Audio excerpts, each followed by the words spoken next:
Good evening. For those of y'all that don't know me, I'm new here. I'm Paul Capp, and I teach historic preservation with the Master's Historic Preservation Program at the Michael Christopher Duda Center here at the School of Architecture. And it's my great privilege and great pleasure to introduce our speaker tonight, Miss Ashley Wilson. And Miss Wilson has a very accomplished record in historic preservation, with 34 years of experience, and also a proud graduate of the University of Notre Dame School of Architecture. And I'm sure she'll talk about that.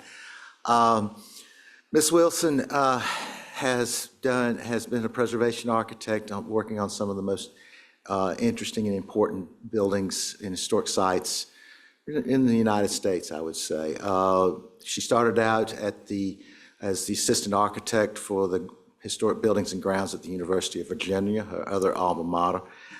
Later, she worked in Washington, D.C., working on some of the most notable buildings in D.C., and then became the Graham Gund architect for the National Trust for the Historic Preservation, among a lot of other things. But I won't, she's got to give this lecture, not me. So anyway, without any further ado, I want to present Ashley Wilson. Thank you.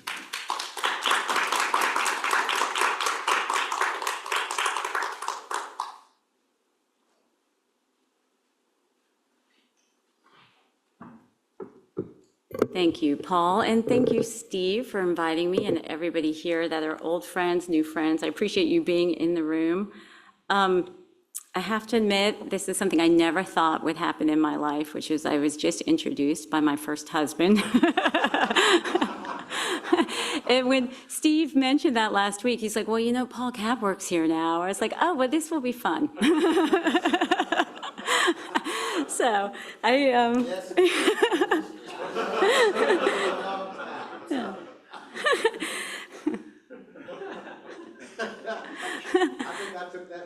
yes, so that's what I was going to say.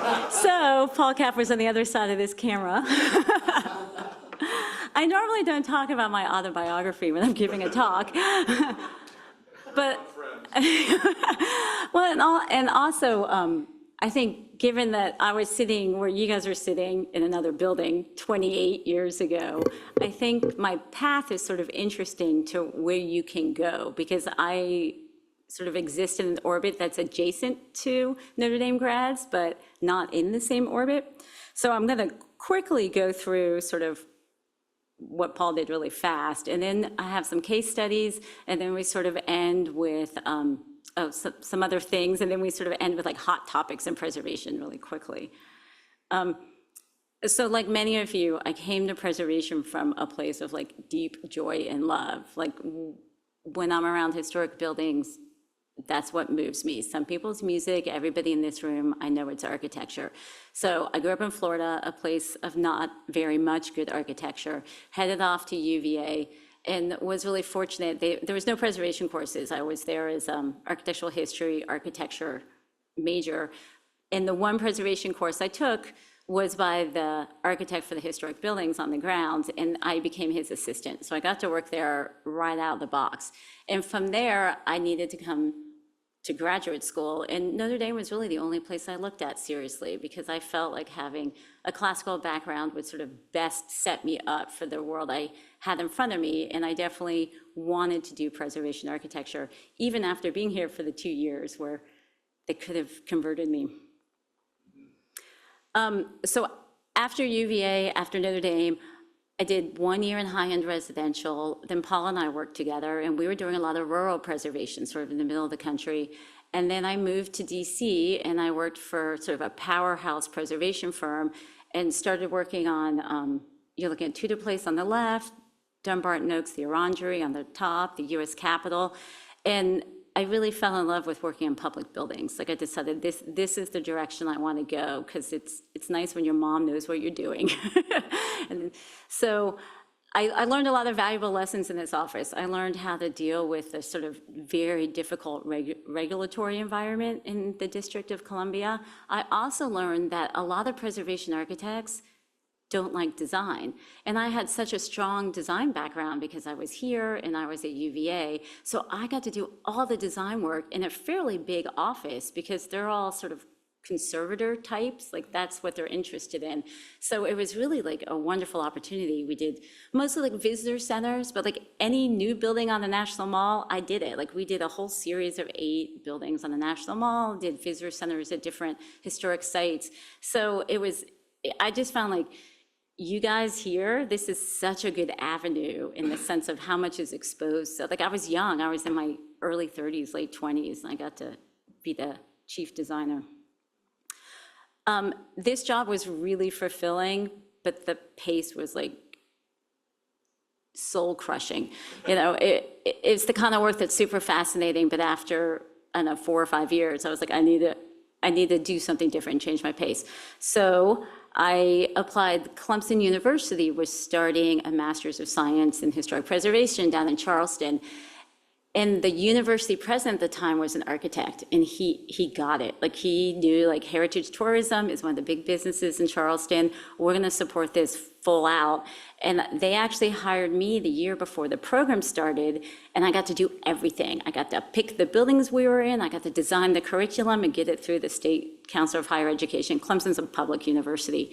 We got to pick the students. I mean, and I had no academic background except for going to school, but I basically designed it how I thought a graduate program would be really fun in preservation. And I cannot say enough good things about Clemson, the state of South Carolina, and Charleston, because they're very preservation-focused communities. It's like a once-in-a-lifetime opportunity. So all of the professionals, you know, they're part of our adjuncts, they help get us going. It was an incredible experience. And I have this image up here because this is like my one direct line back to Notre Dame, which is I did this little doodle sketch when I was there. And we were, you know, Clemson's got, I'm sure Notre Dame does too, very serious branding. It's the tiger paw and this color orange and this purple. And I was like, well, we need thank you notes and we need like our own stationery because we're in Charleston. So I did this little like typology study of the, you know, iconic buildings of Charleston of House, Church, City Hall, and Marketplace. And they still use it. Like we got in a lot of trouble for doing it, but it's still on all their t-shirts. So this is definitely from what I learned here in all of our studies. But so you saw like everything I was working on DC, everything I was working on at UVA, Charleston, these are 18th and 19th century buildings mostly. And I was very focused that way because I had spent so much time in Virginia. And definitely Charleston, like this is our steady collection of sort of things that have been salvaged, but we didn't, and that this is a long time ago now, but we weren't really looking at preservation sort of into, we were looking back, we weren't looking as much forward. What do I have next? So at that point, I was married and I had a kid, and we sort of had to make a choice, like where are we gonna live? And I was tenured, but I decided to move to DC because we wanted to raise our kid in DC. So that's when I became the chief architect of the National Trust. And the National Trust really changed my perspective in a lot of ways. I had never worked actually in a nonprofit like this, which is a nice merge of, it's pretty academic, but you're still practicing. So it was like sort of the perfect merge of the two. But what you were saving was entirely different. Their portfolio goes from Drayton Hall, which is 1760s, up into basically like the best of the modern buildings they own. And I have, so you still got to work on the really beautiful classic buildings, this Shadow on the Teche on the left, and this is Lyndhurst, which is what was outside on the right. You're still working on those and really understanding sort of like how they fail to fix them, but they also had a pretty big modern portfolio. So I got to work on those buildings, and it was here that I realized like I like it just as much. Like it's just as much fun as a preservation architect to work on any type of building. And it's actually a lot more accessible because people are more excited about these buildings in many ways, right? That how they're interpreted, how they're in the community. But we also did a lot of more grassroots things than what I was used to doing. Like the best thing about Clemson is like it is very community based. Like you work in the community, you make a difference. At the National Trust, like this is a project, I actually did it through, I used to work as an expert for I think it's called the Rose Center for Public Policy. It's no longer there, but it works with the Mayor's Institute. And the mayor would pick these experts to come into the community and deal with a problem or deal with something that they wanted to change. So they were doing sort of their civil rights trail, and this building, which is the A.G. Gaston Hotel, was there and just abandoned. It's been abandoned for years. So you look at it, there's clearly no architectural fabric here to save, and there's nothing important about the building except for what took place in it, which is the war room from MLK while he was sort of planning his protests. So we were there sort of getting this going before the trust even got started. And then the trust, it became one of the 11 most endangered, and now it's actually a National Park Service site. So it was just really interesting work to sort of go to places and look at things that have no architectural merit. Like if you're looking at this architecturally, you kind of want to get in your car and drive away.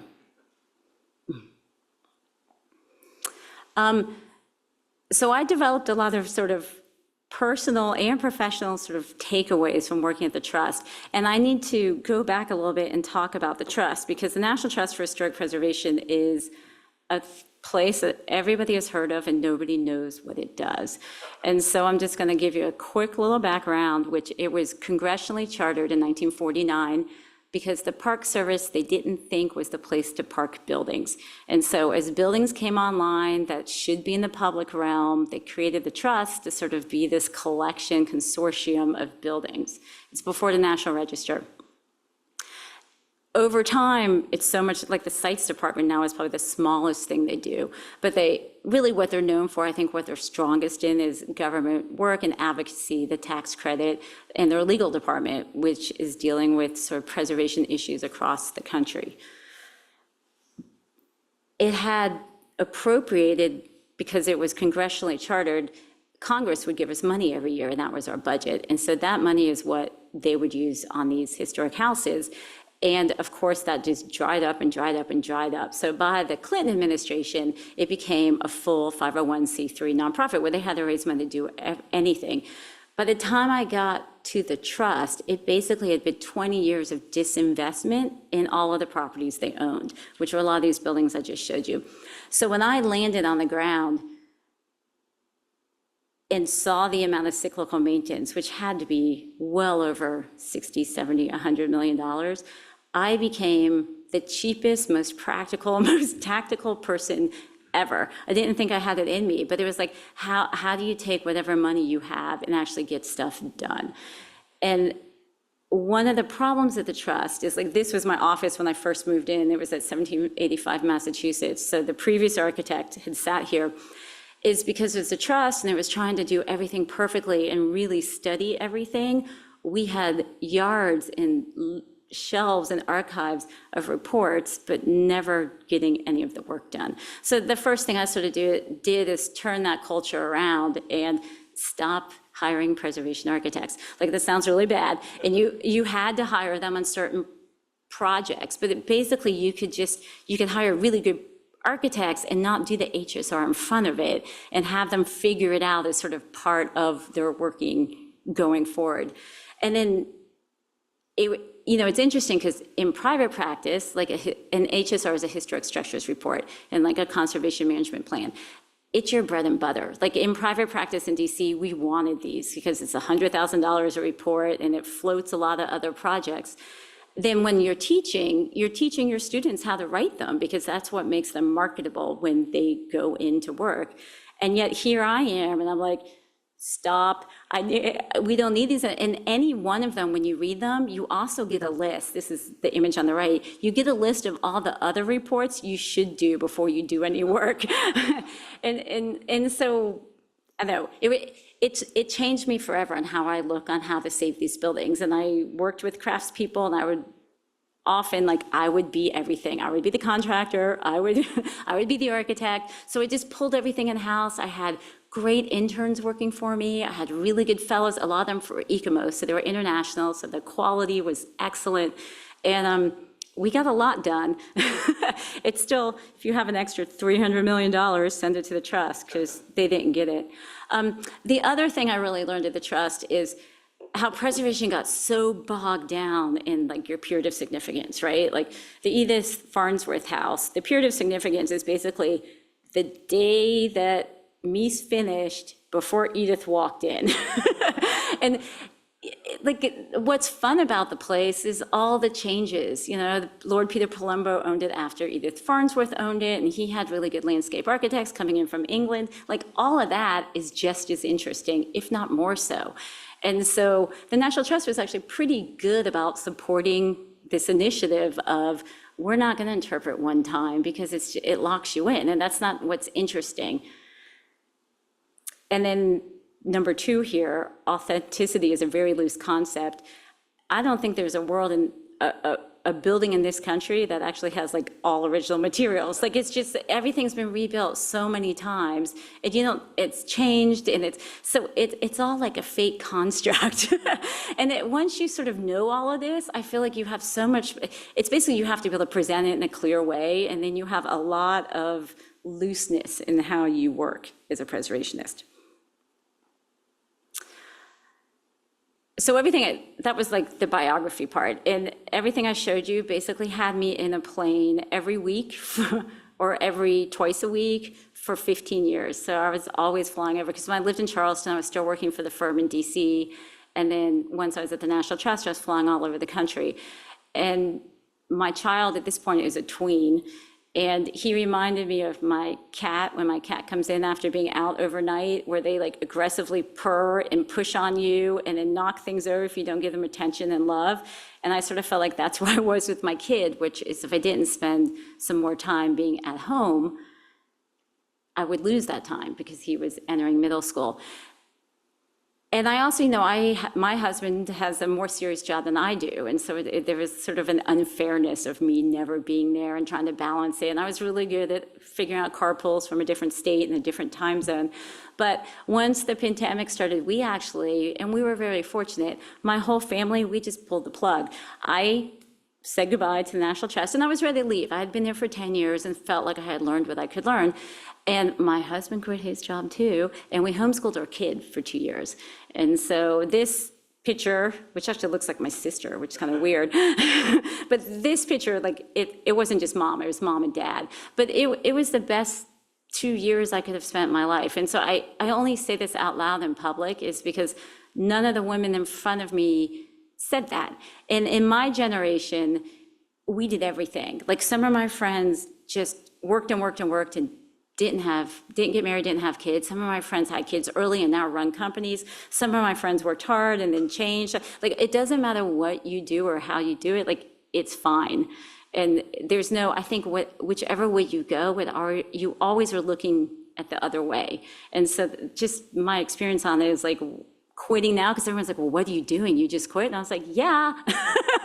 And it's really great. But I didn't really just quit. I'm still doing a lot of work. So now we're going to go into some of these case studies to show you some of the things I'm still involved in. So who here has been to Taliesin or Taliesin West? We got a couple people. So being from this place, myself, being from Notre Dame, I have never once been on that, oh, I love Frank Lloyd Wright train. And even when I go to these buildings, I find them slightly incoherent. Like I find them difficult to, like, where's the bathroom? Like they're hard to navigate, they're hard to understand. But you cannot deny that he is sort of the center line of American architecture. He has changed so much. In the Midwest, you can't drive anywhere and not see his influence. But it's all over. He practiced all over. And so I got involved in these buildings because they were going through this really interesting transition.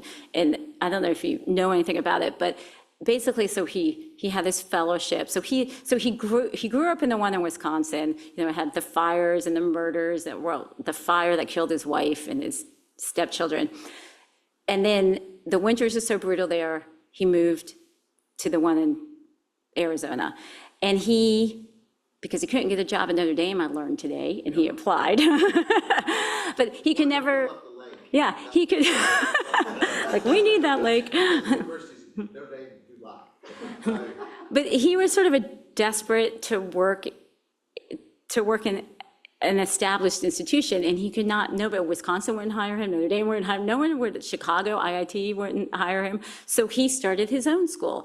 And he has this kind of weird cult following, and keep this, I'm glad there's not many people here, because I'm gonna keep this in the room, but he sort of has this like strange cult following where you have these fellows and they, they did their music together at night and they saw concerts and then they built the buildings during the day, and then half of the year later, they would go to the other campus. But these two campuses are pretty spectacular in the sense of you cannot understand Frank Lloyd Wright without being in these places. None of the other buildings sort of give you that whole life story. And these, and they're big, 200, 300, 400 acres, still farming. But this site, the school finally, he dies in 1959. He puts all of his work, he was famous while he was alive, so all of his work goes to an organization that he set up called the Frank Lloyd Wright Foundation, and it has all of his copyright, everything there. His wife keeps the school going until 1985, and it just sort of devolved in 2020. So there were still students living in perpetuity. It's basically, it still has a couple 90-year-olds on these campuses. I'm serious, because once you work there, that's all you did. So they had the school that devolved, that they also had something called Taliesin Associates Architects. And that was all the people who were sort of followers of Frank Lloyd Wright, who had individual firms, and they got to use this as their office. So really quirky and strange, fascinating. But with the school being gone, and they became a UNESCO World Heritage Site the same year that the school went away and the architecture firm finally closed. So now, all of a sudden, they never considered themselves a house museum. Frank Lloyd Wright was like, we do not want to be a house museum here. He even wrote that in his will. And yet, basically, even though they don't call it a house museum, they sell tickets and people are walking through it every day. So I got involved with them probably 5 or 6 years ago because they saw how practical I was at the National Trust trying to get stuff done, and they thought that I would be a good person to help balance them because, and I respect everybody there very much, but because they work there, they think everything is super sacred, but it's not because of the whole nature of it. It was built cheaply, it was built by students, there's no drawings for a lot of it. Frank Lloyd Wright touched little portions, but you don't quite know what it is. It's kind of like UVA in reverse. Like it's been used for all these years, but it doesn't have any of the same authenticity. So this is just a picture of, and I always laugh too, because I'm like, I don't want to work for a master architect. Like everything about his personality is sort of like not where I'm going, but I find the place fascinating. And it's still used today because they do consortiums with other architecture schools. But this is what it looked like right before the school closed. And then they do give tours. And the tours are fun because they don't really talk about the seedy stuff, but they let you sit, because it's always been used, right? Nothing's precious. So you can sit anywhere, you can go anywhere. So the tours are actually really fun. They're not like a house museum tour.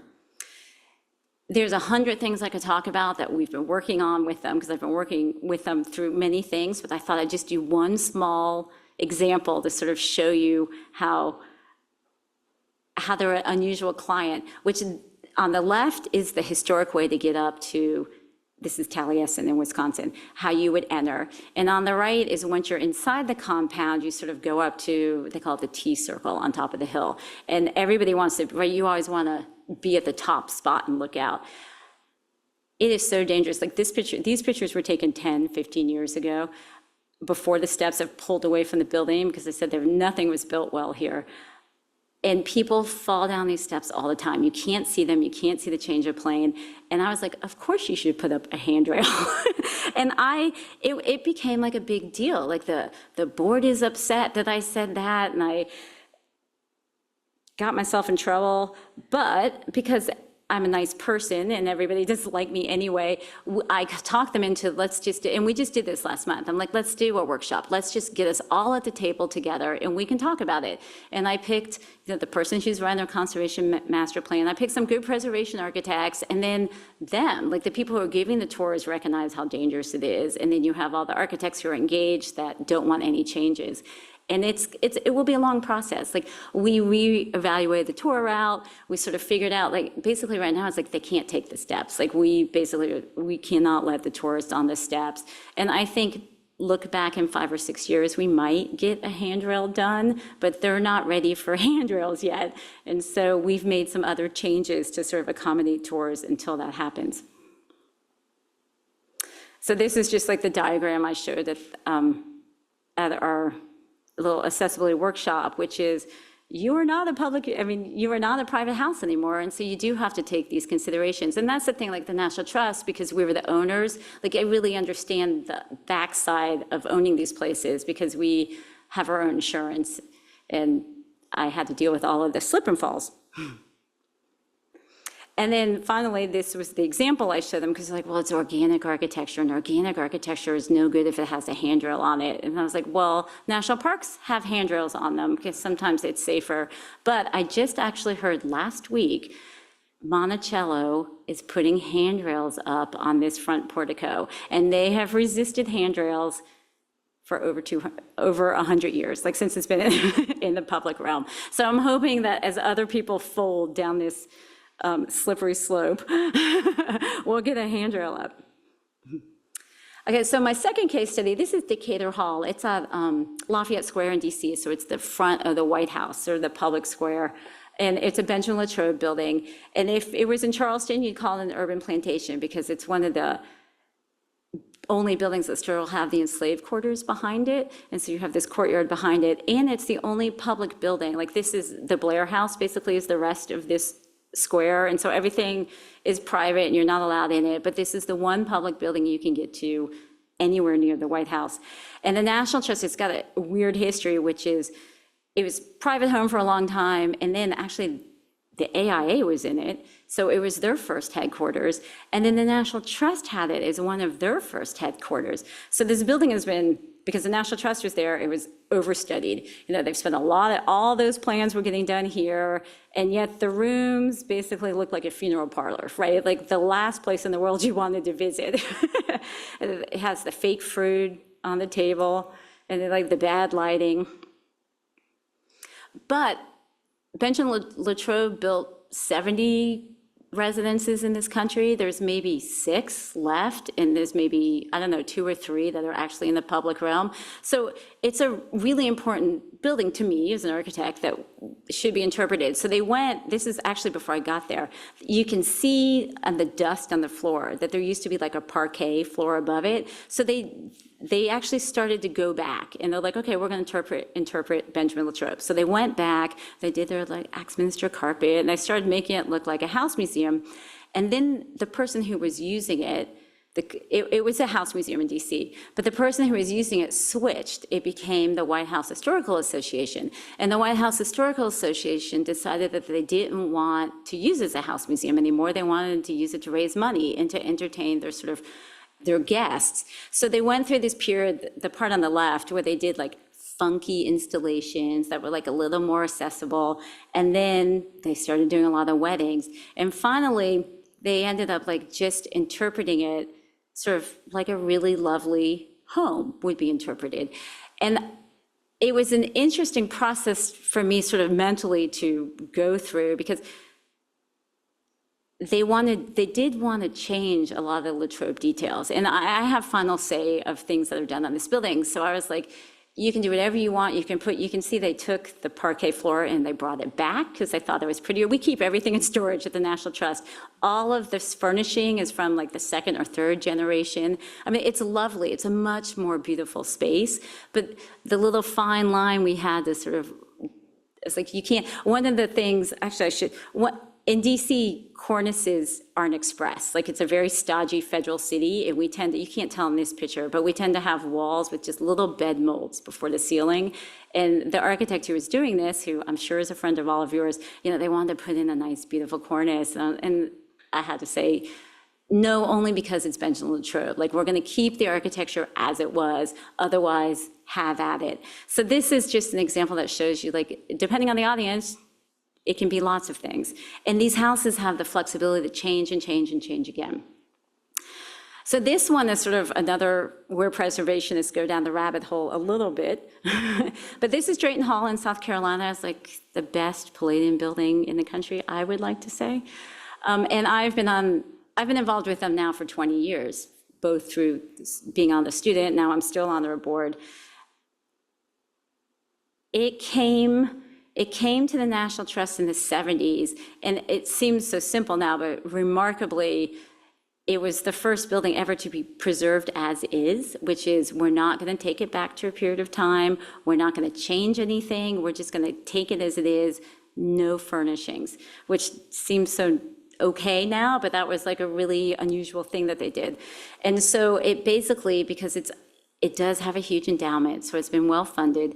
And with that endowment, they've done a ton of studies on it because it's sort of this great building to study. So this is preservation in its sort of top form.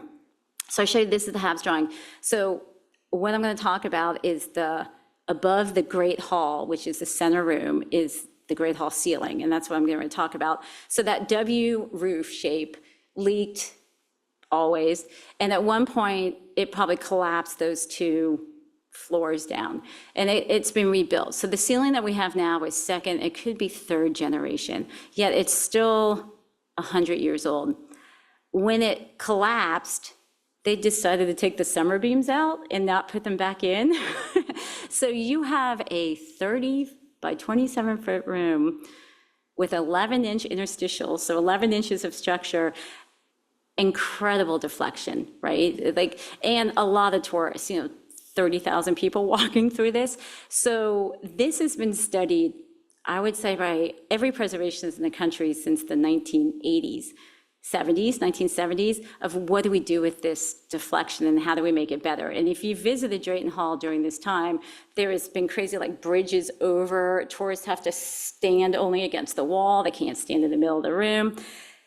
And the conversation that I've been involved in lately is the plaster going to fall? Because plaster basically has, especially plaster on a ceiling where it's keyed in over time, it's not screwed, it's going to collapse. And we know it's at least 100 years old. So it's like, is the plaster going to fall? What do we do about it? And nobody wants to take it down. Meanwhile, they've done all these campaigns. So Frank Montero in the, I guess, 90s, the first thing he did is he picked up the floorboards and he poured in a plaster sort of consolidant on top. So that's step one. Then they do bridging underneath everything in between all of the joists. So they add bridging, they add in that plaster. And then on the third campaign, it's still deflecting and it's still too heavy. They came in from the other side, the underside, because you still have 3 layers of plaster, right? So only the top one was adhered. So the second and the third layer of plaster, they came in and did sort of the drywall wash or the plaster washers and then plastered over it again. 25 years later, they basically just added 500 pounds of weight. And so the problem hasn't gone away. And so this is back when I was still teaching, I sort of made the comment of like, you just have to take it down, right? Like at a certain point, but they're still studying it. And I'm sure there's this everywhere, but they're not quite there yet. But I think where we're going now is there's an agreement that we do need to take it down. You can take all the decorative molding off exactly how it is and then redo it, put in some summer beams, and the span is too long and too thin. It will always have deflection, but at least it will be safe. So, yeah, so this is, if APT is Association for Preservation Technology, I think there is a report on Drayton Hall at every APT conference for the last 30 years, like is the most studied, most precious building.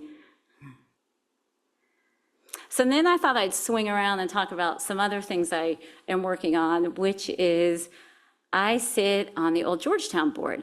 And the Old Georgetown Board is in DC, and it is, so we have in DC, if a new building is being built, if it's a monument, if it's on the National Mall, if it touches federal land, any of the parkways, then it's reviewed by the Commission of Fine Arts.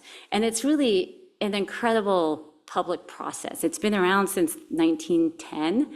And because everything in DC touches federal land, it became too burdensome for the Commission of Fine Arts to do the old Georgetown board because Georgetown is really dense. And so it got sub-delegated basically to a review board. And it is really one of the more interesting review boards in the country. Like when you think about review boards that are famous, there's a Charleston BAR, and it has, I think, 7 members, and they come from different parts of the community. That's how they do it. And I think there has to be 2 architects. The New York Land Conservancy, I think they have 11, and it's people interested, it's architects, planners, historians, it's sort of people interested in the urban fabric. The old Georgetown board is 3 architects. That's it, which is really great. And so it's actually not a preservation board, it's a design review board. So just to sort of show you, so Georgetown is probably the only historic district in DC that you actually know you're there when you're there. Like you cross over a park, you've got the water on one side, you have another park on the other side, and it is the microcosm of a city. It has every type of building. It's got the hospital, it's got Georgetown University, it has a lot of K-12s, it has world-class museums, it has big buildings, small buildings, residential, it's all there. And it's really fun, like it's, because it's so close to the district, it's always sort of, it hasn't really risen or fallen, it's always just been loved. So that's on their Instagram page. And it also has the problem of having a lot of famous people who move into it, and you can even tell from this photograph, like things don't change that much in Georgetown, but sort of the legal sort of underside of the old Georgetown board is, this is a public commodity. Beauty and architecture around you is for all of us, and so that's why it's reviewed, because it's not fair if your neighbor changes things and it changes the neighborhood and it can make your property values go down. It's sort of an interesting legal construct. And then this picture on the left is just showing the major streets. So I'm gonna just run through sort of the different issues that we deal with. Oh, and before I get to that, so when I joined it, and I don't like controversy, everyone's like, why are you doing this? Because you cannot sit on the public board and not get a lot of criticism. You know, we're written up in the paper all the time, there's always quotes, well, she said this and he said that. I think it's the nature of public review, but I felt like I was ready. I started this after I left the trust, and I felt like I was at the right age to do it, and I also felt like it was a good experience because I really do believe in the public process. And I think most preservationists are much more rigid than I am, and so I thought that I would be a good spokesperson for the community because I'm going to be nice, I'm going to listen to everybody, and we're always going to suggest, because it's design review, you can sort of suggest the direction you think it's going to go. So what, do you guys have bids out here that are in the communities? So bids are business improvement districts, and they tend to pop up in cities that aren't doing well. And so DC, because they can't afford to do anything, has basically neighborhood bids, and they sort of do the things that the city should do, but is not doing. Dump the trash, figure out festivals. And Georgetown has a really, like, it's like a staff of 10. They have a big bid. And the bid is who presents to us sort of a lot of the big public works going into Georgetown. And so, of course, during COVID, you know, Georgetown, where everything is micromanaged, you know, this happened. And the neighbors were furious in one sense because it looked so bad, thrilled in another, which is there had never been sidewalk seating before, and all of a sudden it's here, and it does make it better. And so the bid's sort of job is to unify this and make it look as it should look in Georgetown. And so this probably gets the most public comments of everything we do, which is, you know, how do you do it? How do you make it, how do you take care of it? But this is the bid's sort of problem and main thing that they do. So they always just want to extend things. Like we'd like to keep we call them streeteries. We'd like to keep the streeteries up for 5 more years. And what we've done is we basically say, you have to come back to us every quarter or every 6 months and show us, like, if the restaurant's out of business, that you removed it, how the buses work. So we just make them publicly accountable, and it also gives the public an opportunity to actually weigh in. And I think that's the most important part of this sort of community process, because everybody writes in letters and we read them and everybody hears both sides. I think eventually those major streets I showed you before are going to end up with this sidewalk to sidewalk from building front to building front, because there's so many things going on underneath them. It's just going to take them a long time to get there because there's so many different entities that coordinate. they also propose like wackadoodle stuff to us. And so our job, this didn't come in front of us, it went to the Washington Post. So our job is basically to decide like what's appropriate for Georgetown. That would not be. But I feel like there's this monoculture placemaking going on where they go to Europe and they see something cool. They're all, I'm not bashing planners, but they're all planners. And then they want to do it in Georgetown. So there's always these proposals of like plastic benches that looked really good somewhere else. And like, DC is like 3,000 degrees in the summer. You do not want a plastic bench that you're sitting on. And so we're known to be the strictest regulatory agency, but I think our bias is a good one, which is these buildings speak for themselves and we don't need to decorate them like everybody else is decorating their buildings. We get all sorts of development on all sides of the scale, like more transitional modern styles, probably more traditional and classical work in Georgetown because that's what the clientele wants, but we get everything. This is a Robert Stern building at Georgetown University that was just approved maybe 5 months ago.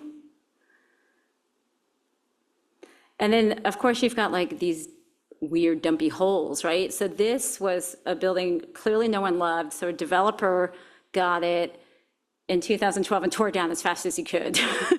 And then he left the site abandoned for, I don't know, almost a decade, right? So this is right on M Street, like the most important sort of entrance into the community. And in that time, developer after, developers all go bankrupt, right, during this, and we're having a pandemic, so I think we had 6 or 7 different proposals come to us. And you can only do what you can do, like, what the complaint about us is that we make everyone take too long, but none of these schemes, like, they need 6 months of review. They all need, like, you can only push a developer that doesn't have that much talent so far, but you can make it a lot better. And so that's what we keep doing is of course they complain, but we make them come back until we feel like we're getting something acceptable. And these are things we don't like. Like our job is scale, mass, architectural character. And this is outside of Georgetown. This is not in Georgetown, but this is what's happening elsewhere in DC. So that's an example of what you won't ever see in Georgetown, but also things like the plastic flower phase that you see everywhere. It's like, you can have flowers, but they have to be real, like trying to stay off trend.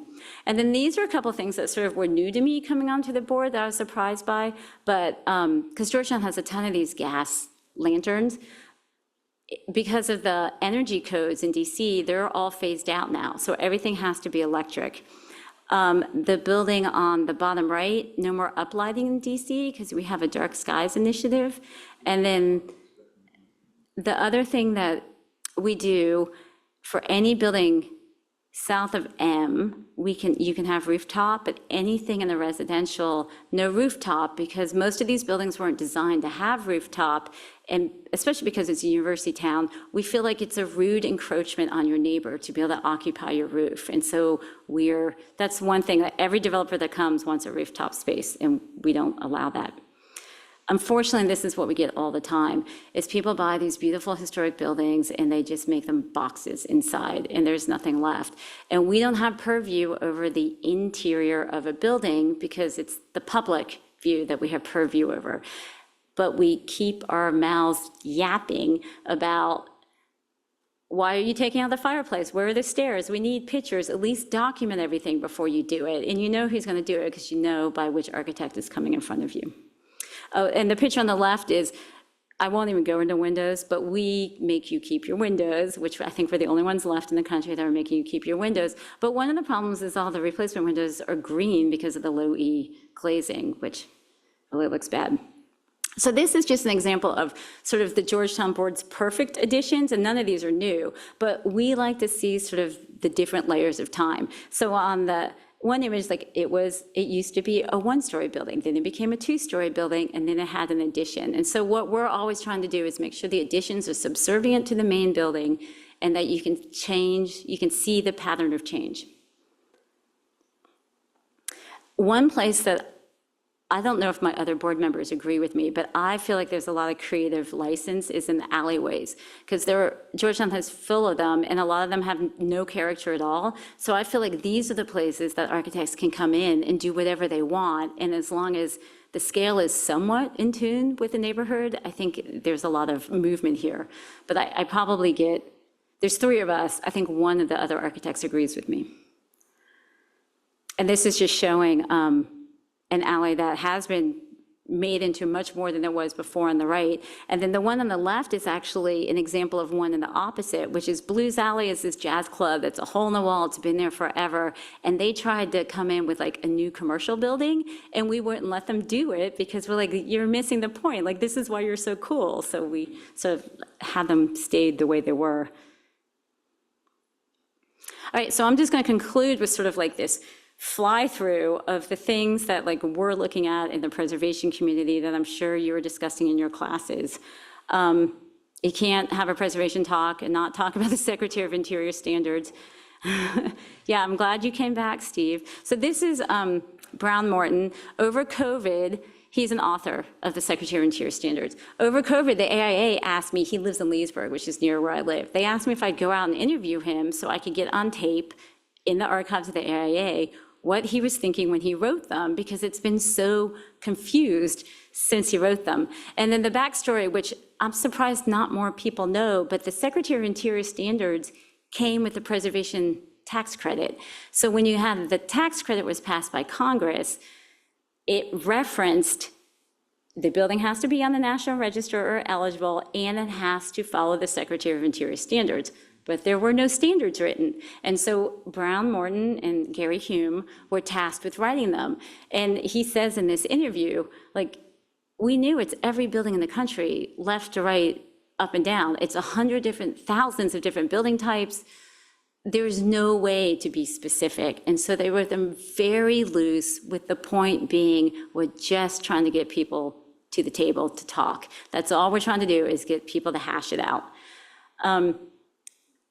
But they've been misinterpreted so much that the Advisory Council on Historic Preservation last year did a call for people to write in, like, which ones to change. I stand on the side of, they're so loosely written, and anybody could, it's the people who are interpreting them that need the lesson, not the standards. And so if they could just retrain all the, I guess, SHPO offices and all the people interpreting them, I think they actually are a pretty great document. This is a big thing on the National Trust agenda, which is all these old buildings are the perfect place to do affordable housing. It's cheaper, it's easier. The new International Existing Building Code is a lot more lenient than the new codes.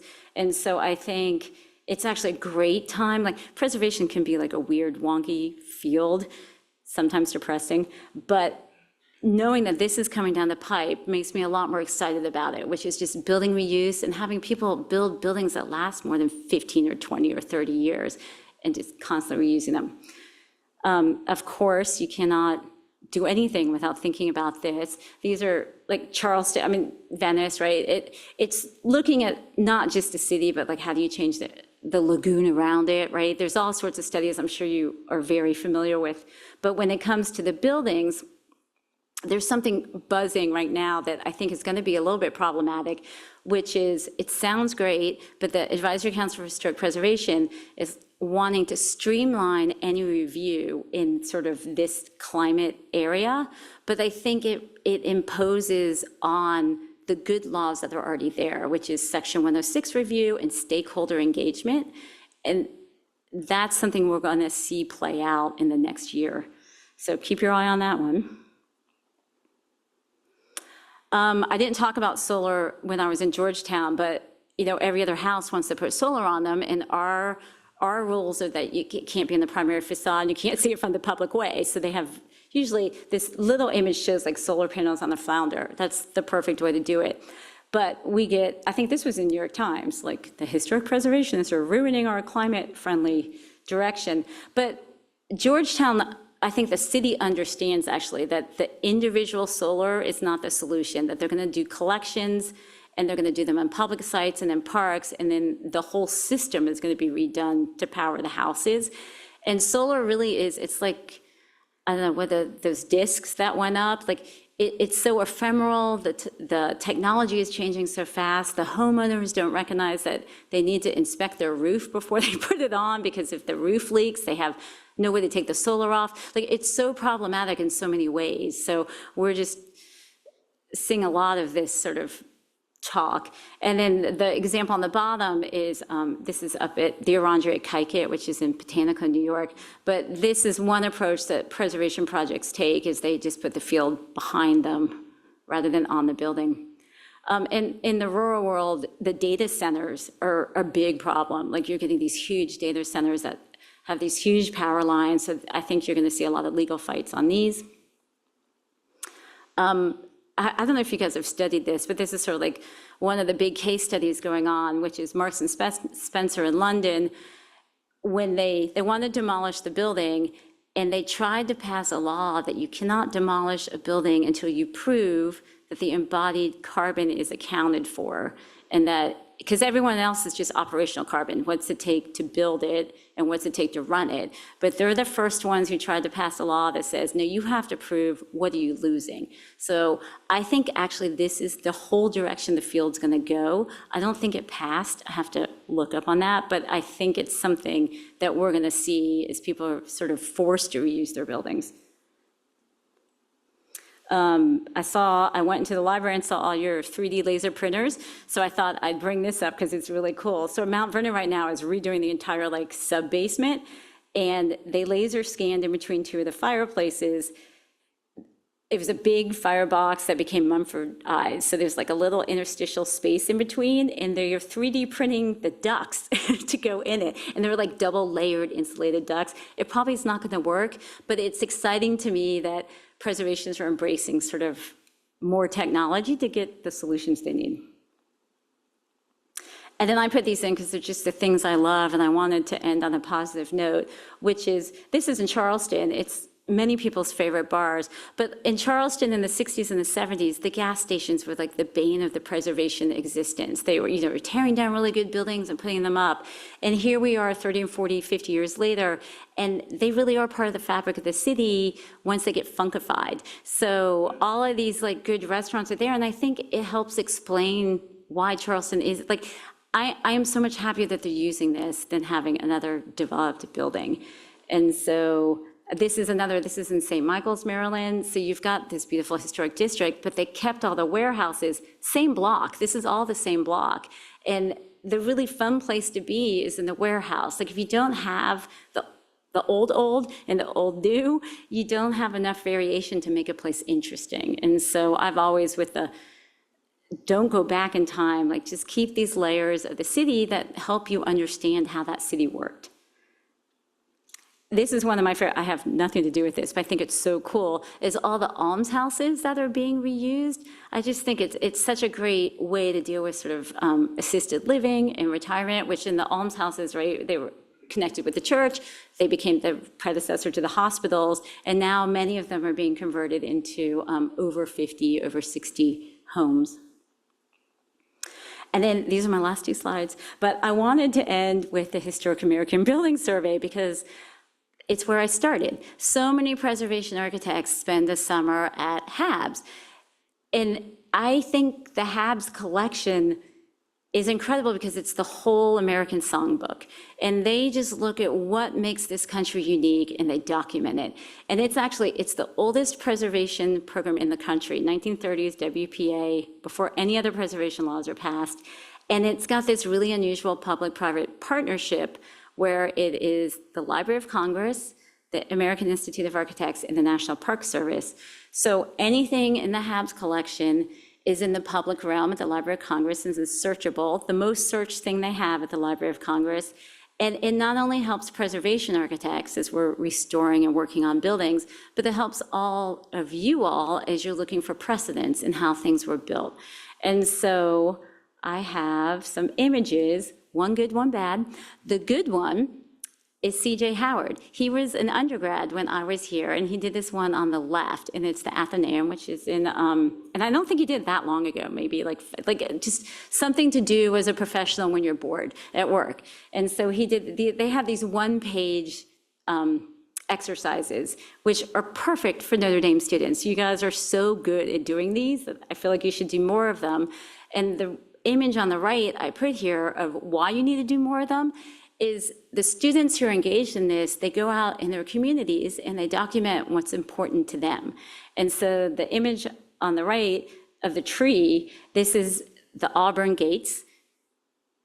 But for those two trees are no longer extant because before an Auburn, Alabama game, an Alabama fan came and poisoned them. And so they're not there anymore. And the students were like smart enough, the architecture students who don't do preservation were smart enough to come out here and document it because there's such an important moment in history for them. And so that's why I always encourage students to do as much HABS work as possible, because it really does, like, what you think is what's important to this country, and that's what sort of needs to be in this public record. And once it's in the public record, then everybody else is starting to look at it more. So I think that's it. That's my last slide.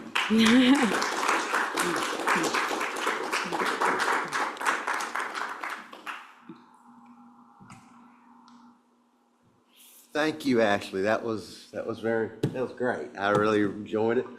And now I would like to turn it over to questions for our audience. What a great presentation. The last bit there with Historic American Building Survey, about 12 years ago, I was taking a studio down to Alabama. Mm-hmm. I didn't know anything about Alabama architecture, except for the big things. And so I spent 3 months just going through HABS, looking, and at that time it was very slow. Yeah. But I have hundreds, if not thousands, of images. And I've used these in all my classes in one way or another.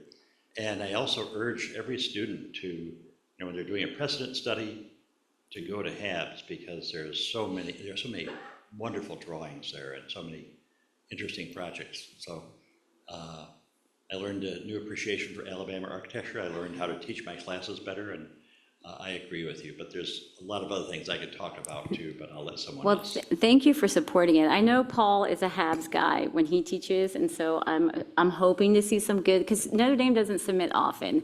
I'm on the Historic American Building Survey Advisory team, so I know which schools submit, and it's really interesting which schools do, because it's random schools pop up all over, but you guys don't have a big enough presence, given it's like right in, like, it's what you do. You'll win everything.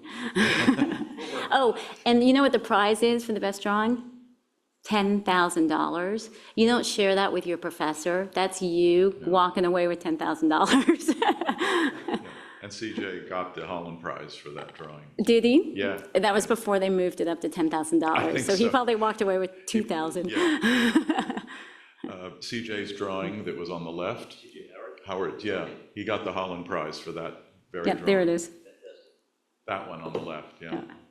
Ashley, fantastic presentation. I have a sort of personal history related question. That is that interview with Brown Morton available? Yeah, I'll send it to you. I'll retransfer it to you. I would really love to do that, and I think it would be interesting for a lot of us to hear. I did hear him give a talk, I don't know, maybe 15 years ago, where he sort of revealed that the way that the use of the standards had evolved was something that gave him great pain. Yes. That he was not happy with the way people have turned the standards into a kind of a national policy on historic preservation, which they were never intended to be. No, I mean, that was one of the best lessons I got out of that office I worked for in DC, because Can you tell us the name of the office? it was Mary Airlines, so yeah. Airline Associates Architects. Yeah. She actually shut down the office and became the architect of the Capitol and then retired. So now she's retired. Okay.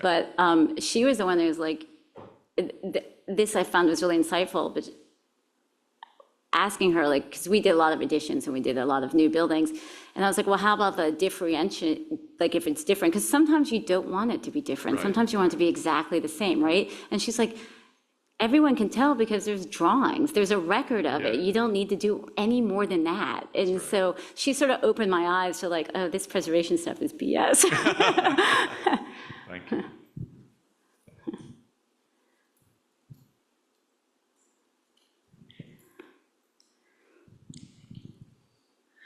Thank you, Ashley.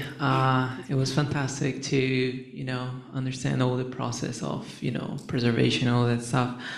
So, based on your experience, what would be like the most important skills preservationists should have to be successful out there in the market?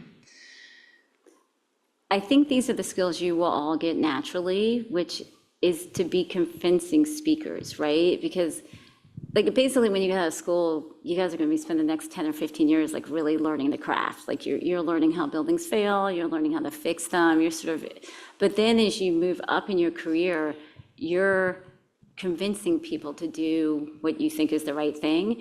And the worst audience is a group of preservationists because everybody has their own opinion. And so it's really whoever can speak the most impactfully. And I think practically, because money does have a lot to do with what's preserved. So I think it's your public speaking and your writing skills. This may be building off the previous two questions, but I was wondering, particularly with the Secretary of Interior standards, have you had any particular avenues of success crafting arguments that you've been able to win? I have lost quite a few, but you can lose the argument and win the game. Because, and maybe this was the luck, but you guys as architects represent the owner, is just don't necessarily do the things that they're saying you have to do. Like you just sort of, like they come and they tell you what to do and they walk away. It's different when you're getting your tax credits, but a lot of times you're not. You're just getting approval. And so you keep something or you don't do it and you just sort of wait it out. Preservation is a waiting game. Yeah, or you try to prove that like the community cares about this that you don't want anymore, or whatever it is.